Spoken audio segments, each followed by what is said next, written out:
guys, welcome back to the channel and welcome if you're new. Hi, my name is Elizabeth. So on this channel we basically talk about things that might interest or concern, just a wide variety of topics. Over the past few weeks we've been going over what's in our food. We started out with herbicides and pesticides and things that they put in the food, and maybe possibly alternatives to that kind of farming, like organic farming. So if you haven't yet, please go watch those two videos. I'll put a link in them down in the description box. So I have about two clips. The first one is going to be really talking about all the different kinds of food additives there are, and what they look like and what they're called and how they affect the food. And the second one, we have one from Joe Rogan podcast where he talks to a former biochemist who really can dive deep into how these foods become addictive. So I hope you enjoy, and here you go. Punch enhancer? Yeah, it's a non-nutritive cereal varnish. It's semi-permeable. It's not osmotic. What it does is it coats and seals the flake, prevents the milk from penetrating it. Yeah, it's a beautiful product. I like it. Food that is processed has been altered in some way from its natural state. It's often more convenient and less expensive. Pre-packaged food must have a long enough shelf life to make it from the processing plant to the store, and to the consumer. Chemical preservatives keep the food fresh longer, and over 14,000 lab-made additives enhance its shelf appeal. Research estimates that the United States consumes 4,536 billion kilograms of chemical additives each year. While the use of these chemicals is kept as quiet as possible for obvious reasons, they have been associated with a number of negative health and behavioral conditions. Let's have a look at some popular additive present in our food items. 1. Artificial flavoring. It is a blanket term that refers to man-made chemicals created to taste the same as natural flavors, such as vanilla, strawberry, or lemon. Because it's cheaper to use in most products, it's very common. Studies suggest it may result in behavioral changes. 2. High fructose corn syrup.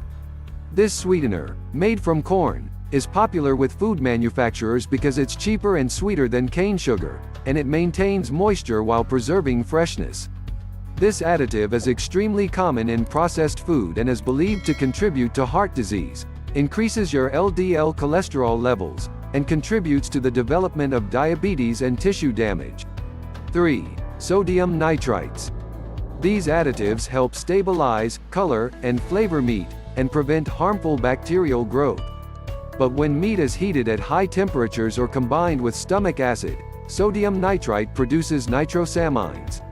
Nitrosamines are linked to an increased risk of pancreatic and colorectal cancer. 4. Trans fats. The FDA has banned trans fats in food because they increase the risk of heart disease.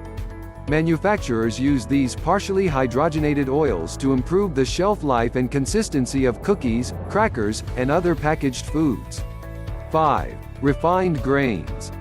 At least 7 major studies show that women and men who eat more whole grains, including dark bread, whole grain breakfast cereals, popcorn, cooked oatmeal, brown rice, bran, and other grains, have 20 to 30% less heart disease. In contrast, those who opt for refined grains have more heart attacks, insulin resistance, and high blood pressure. 6. MSG, monosodium glutamate. MSG is an amino acid used as a flavor enhancer in processed foods. It is used to make foods more addicting, to keep you eating and buying those foods. Regular consumption of MSG has been shown to stimulate appetite and contribute to weight gain and obesity. It can also cause fatigue and headaches. 7. BHA and BHT. These are antioxidant preservatives used in cereals, potato chips, and chewing gum to keep them from going rancid. BHA is considered more dangerous. Studies have shown it to cause cancer in the forestomachs of rats, mice, and hamsters. The Department of Health and Human Services classifies the preservative as reasonably anticipated to be a human carcinogen. 8. Potassium bromate. Potassium bromate, an additive used in bread and rolls to increase their volume and produce a fine crumb structure, has been banned by every other industrialized country other than the US and Japan. 9. Food colorings. They're used in pet food, beverages, baked goods, desserts, candy, and sausage. Your best bet is to opt for foods that use natural dyes like beta-carotene or annatto, or those that are dye-free. 10. Genetically modified organisms, GMOs. Much of the corn, soy, cottonseed, and canola are grown in the US is made from GMOs. The long-term human health impact of GMOs is unclear, but these crops are often sprayed with chemical pesticides that we know to be unhealthy. There are lots of other chemicals that one should avoid. A conscious look at food labels is a good habit while buying any grocery. Avoid or cut down those processed and packed foods. Organic and natural products tend to be expensive than processed ones. If feasible, pick more natural and organic substitutes. Yeah, so that was a very interesting video, and what really concerns me is a lot of these additives, a lot of these things, they tend to be very prevalent in the United States. We're supposed to be one of the greatest countries on earth, and we have all the money and the resources to have the kind of institutions that can regulate these kind of things, but it becomes a problem when they're all in bed together with the people that are trying to make money off of it. So there really needs to be a change to the industries that are supposed to be protecting us from all of these harmful chemicals and things like that. It's really scary. And you do have the power to avoid it. Just like they said in the video, you just got to read what you're putting in your body. You have to look up, you can't just go grab something because it looks shiny on the shelf and just throw it in your mouth and then, cry later when you have a problem. We really have to take control of what we're putting in our bodies, myself included. Yeah, that was very concerning, especially all the diseases and different things that they said that people can get from eating all of this stuff. And all of this stuff is almost in everything that we eat. And then if you try to eat, fruits and vegetables and meats and all this other stuff, then they also have things, or, they'll have pesticides on them. So it's like you can't win, you can't hide from it. You can try to patronize organic farming, but you also got to be careful too, because they can say they are and maybe not be all the way. And it happens to us a lot where we everybody's just hustling, bustling, trying to get their kids to go to school, trying to get up to go to work, trying to do whatever. Everything is like fast, 1, 2, 3, grab it. You go to the coffee shop and you get a sandwich there real quick, and and it's a franchise place. You're gonna get something that's gonna have all of this stuff in it, and you just eat it because you're on the run, you're on the go. But we have to do better. We have to demand change in these areas. And I don't know if we can count on the people that we elect to put these things into motion. I think that maybe we have to do it with our dollars. Maybe just stop buying all this stuff, and then they'll be forced to make changes. I don't know. But I have the next clip I have is from Joe Rogan, and he's interviewing this gentleman. I think I have it written down. What's his name? Rob Wolf. He's a former research biochemist. He knows a lot about what goes into the food and why certain things are so addictive, and he explains it really well. So I hope you enjoy. Let's check it out. Yeah, I wonder how much of that is anxiety is dependent or caused by inflammation. They just had some great studies that were looking at alterations in gut microbiome and inflammatory status and depression and anxiety. And it was basically if they shifted things such that the gut microbiome looked healthier, the depression and anxiety basically disappeared. And then, it could shift the other way. And it's interesting, again, where if you had something So not everybody's going to change their diet. And like I advocate for that and push and shove, but the reality is like our world is set up and incentivized to not do that. Like the big junk food manufacturers, they study how to make this stuff addictive. Like what's the Lay's potato chip line? Yeah. Bet you can't eat just one. Right. You know, it's like, I'll take that thing out to the bank all day long. So you can ridicule people, fat shame, do all this stuff, but there's a reality that our modern world is set up to work exactly against our genetics. Yeah. So what do we do then? Well, you could have something like CBD oil where you put it in a little bite of chocolate and the person has it 1 or 2 times a day or whatever the dosing regimen is. And maybe it puts their ulcerative colitis into remission. Maybe their depression is gone. And then maybe if we get them moving in a good direction and they don't feel like shit, then maybe we can say, okay, let's now get some diet changes in there. Let's get you going to bed earlier. If you are going to stay up and work, put on some blue blockers so it doesn't mess with your sleep patterns as much. But it's a really accessible, inexpensive, no risk proposition that could have some really huge benefits for people. Yeah, I think what you said too, that this system is sort of set up to get people to eat these crappy foods and make them incredibly available and very difficult to pass up. And once you start eating them, you consume them on a daily basis, your body starts craving them. You get addicted to them. I was at the supermarket the other day, and I was under the influence. And as I was wandering through the aisles, it was one of those weird moments where I went, is this always been like this? Like I was just looking at these cans of food. Everything's canned. Right. And I was thinking, this is all food, but it can last forever. And like food's not supposed to last forever. The whole idea is supposed to grow it. You take it out of the ground, it's alive, you eat it, and then you're healthy. And then I was looking at this food that was like just filled with preservatives and canned and these packages and plastic bags of it, and I was like, it's so strange that this is the prevalent food because it's so easy to store, it's so easy to ship, it's so easy to have for sale. You put a barcode on the package and you're good to go. But this is not really, I mean, you can eat it, it's food, kinda, but it's not really food. The real food is on the edges. Right. The real food is where the vegetables are and where the meats are and where the eggs are. That stuff in the middle in those aisles where you just these bright colored cans, it was so weird. It was like a little kid's toy store. Right. Like, because I was high, so I was wandering through the aisle and I'm looking at all these different colors. I'm like, this is so weird. It's like trying to draw me in with smiley faces on the cans and on the plastic bags, but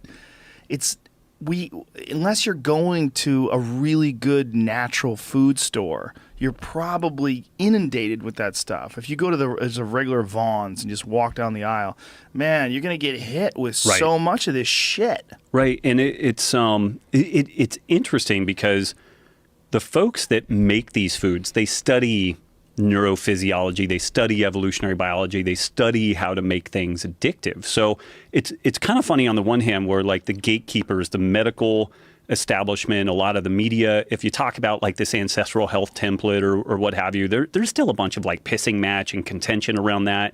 Whereas the people who are making these foods addictive, they fully get it, but they're using it in such a way that they're like, okay, here's our predilection to eat more and move less.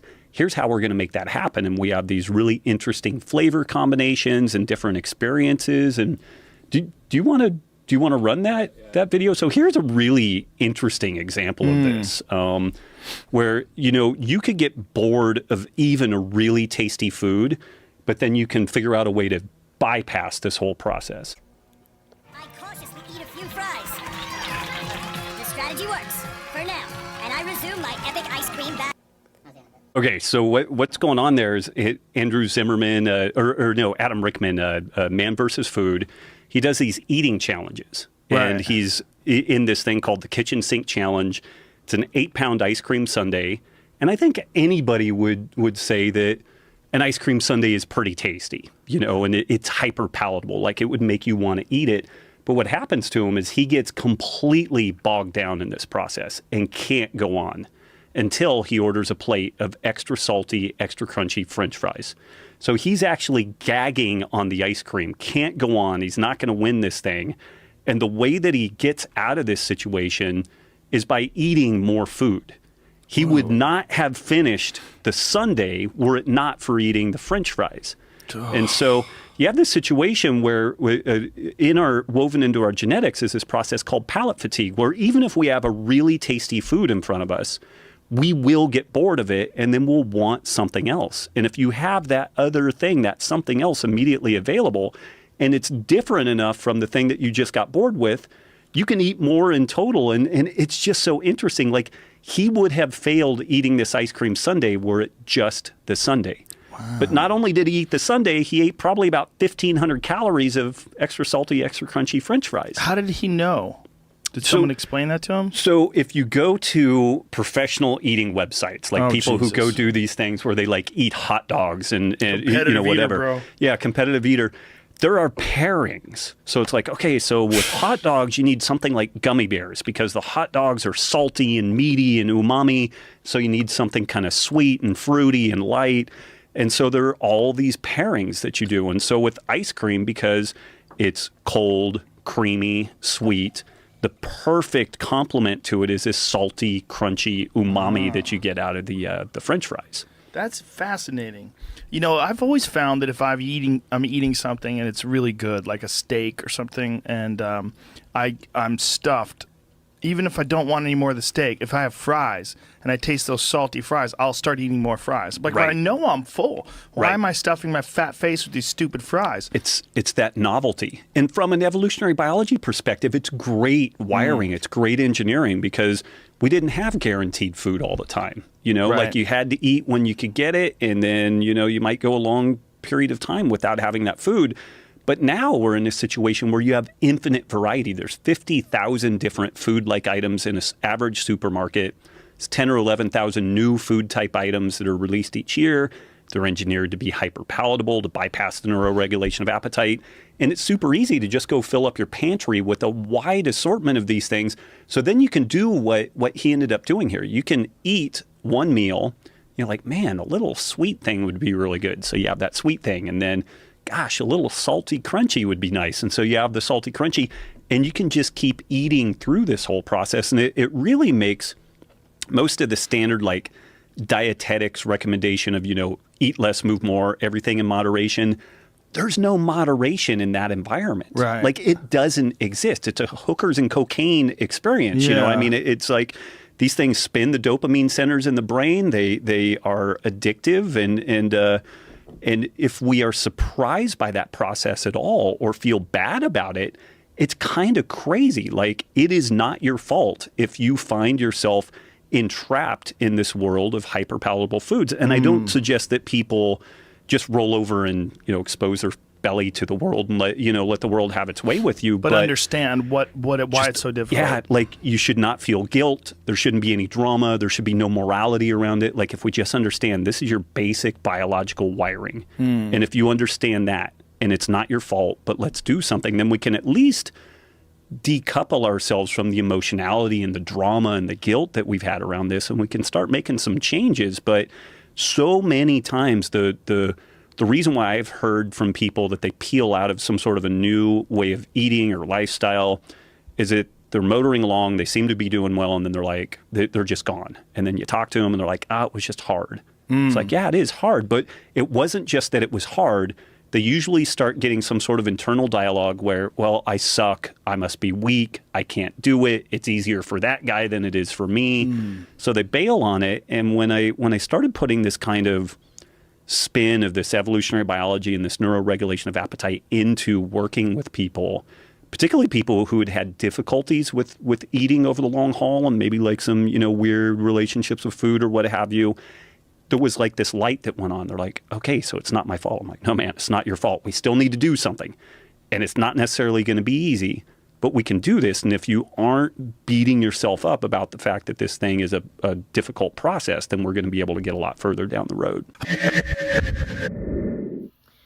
So that was really interesting video, and he touched on a lot of great topics, and I like how he says, yes, even though you shouldn't get down on yourself because it is hard to avoid and it's not all the way your fault, you really should do something about it, not just say, oh, it's not my fault, and then just continue to do the same thing we always have. So I hope you enjoyed this series. I had a really good time making it, making these 3 videos, and I hope they help somebody. I hope it encourages you to go out and, you know, really do your due diligence when you're buying your food, when you're cooking your food, and what you're putting in your body. And, you know, I hope it can help some people, you know, get on track to healthier eating. I know it's inspired me, and I'm trying to do my best as well. If you haven't already, please like, comment, and subscribe. If you like videos like these, please ring that notification bell so you don't miss anything from this channel. And just remember, what do I know? What do you guys think?